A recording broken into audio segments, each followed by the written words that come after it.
या ठिकाणी पुण्यामध्ये तिसरं विश्व मराठी संमेलन सुरू झालेलं आहे।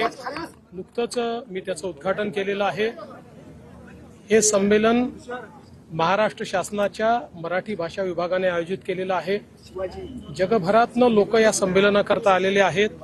माय मराठीवर प्रेम करणारे अनेक लोक आपल्या स्वतःच्या खर्चाने या ठिकाणी आलेले आहेत आणि पुण्यामध्ये अतिशय भव्य आयोजन पुणेकरांनी केलंय।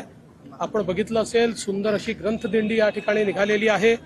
वेगवेगळ्या प्रकारचे उपक्रम अतिशय चांगले आहेत, परिसंवाद आहेत, काव्य संमेलन आहे, चांगल्या चर्चा आहेत। त्यामुळे एक प्रकारची साहित्यिक मेजवानी देखील, विचारांची मेजवानी देखील पुणेकरांना मिळणार आहे।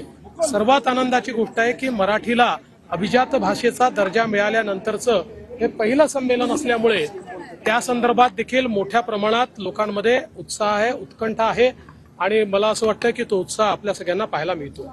दिल्लीतील मराठी शाळांना देखील तुम्ही वादविवाद होणं गरजेचं आहे, आपण प्रेम करतो मराठी भाषेवर।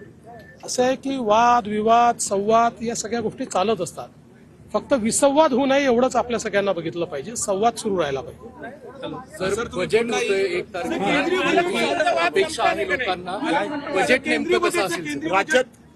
हे जे काही आपलं साहित्य संमेलन या ठिकाणी चाललेलं आहे, या साहित्य संमेलनामध्ये संपूर्ण जगभरातनं जे लोक आलेले आहेत त्यांची सेवा करण्याकरता पुणेकरांनी देखील अतिशय उत्तम व्यवस्था केलेली आहे।